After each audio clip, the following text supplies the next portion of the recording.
afternoon, everyone. I've just finished my visit to the Theodore Roosevelt National Park, and I'm continuing my 2021 summer adventure, headed west into a new state, Montana.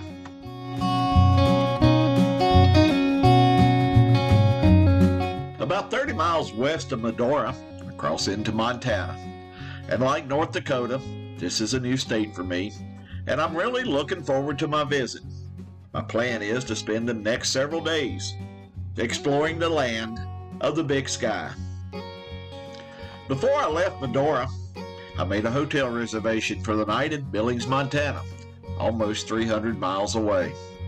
It was a little after 1 p.m. when I started my westward trek on Interstate 94, and my GPS told me that the trip would take almost 4 hours, arriving a little after 5 p.m. But that's without stops, and I'm sure I'll be making a few stops along the way, even if it's just a quick stop at a rest area to stretch my legs.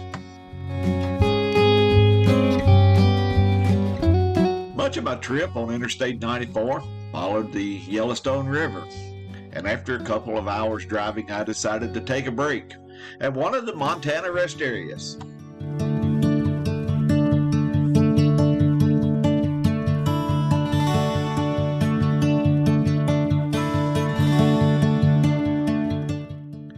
It turned out to be a great place to stop and stretch my legs. The rest area had a few storyboards and historical markers, and I also got a great view of the river and surrounding areas. After leaving the rest area, it was only a little over 100 miles to Billings, and I hadn't planned on stopping anymore before I reached my hotel. But along came one of those brown signs that caught my attention, and I decided to check out Pompeys Pillar. Back more years than I care to count, when I was a high school student, I studied about the travels of Meriwether Lewis and William Clark, and it seems that I faintly remember something about Pompeys Pillar. So, since I was only about 30 miles or so from Billings, and I had the time, off I went. It's just a short walk from the visitor center to the boardwalk that will take you to the famous inscription of William Clark and to the top of the pillar. On July 3rd, 1806, after crossing the Continental Divide, Lewis and Clark split into separate groups. They made plans to meet back up with one another at the confluence of the Yellowstone and Missouri River a few weeks later.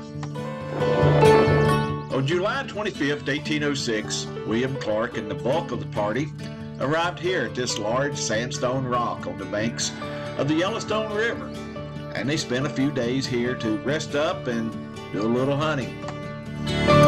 In Clark's own words, he wrote about his time here at what he called Pompey's Tower. At 4 p.m., arrived at this remarkable rock beside the river and 250 paces from it. This rock I ascended, and from the top had a most extensive view in every direction. This rock I shall call Pompey's Tower. And into the face of the rock he carved William Clark, July 25, 1806.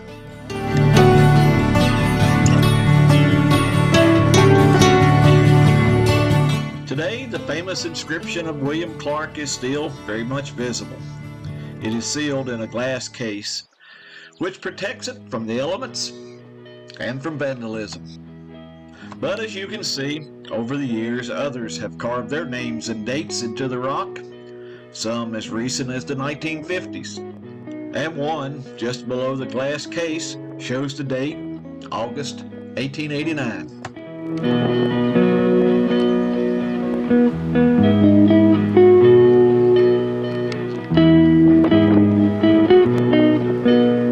If you continue on up the stairs from the Clark signature, you arrive at the top of the pillar, where just like William Clark, you will be treated to a most extensive view.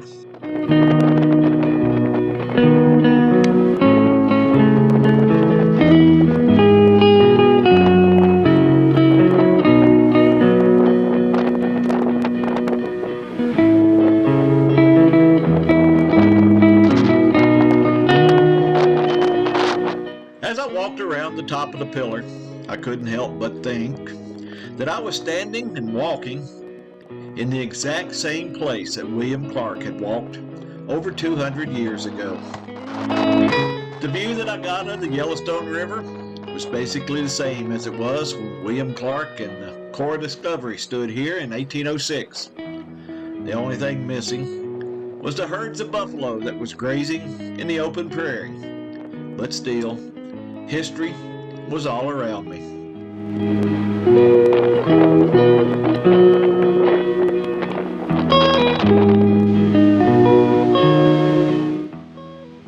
Pompeys Pillar is easily accessible off of Interstate 94. Just use exit 23 and follow the signs. It is a fee-based site. Admission is $7 per car, but I used my National Park Senior Pass and the fee was waived.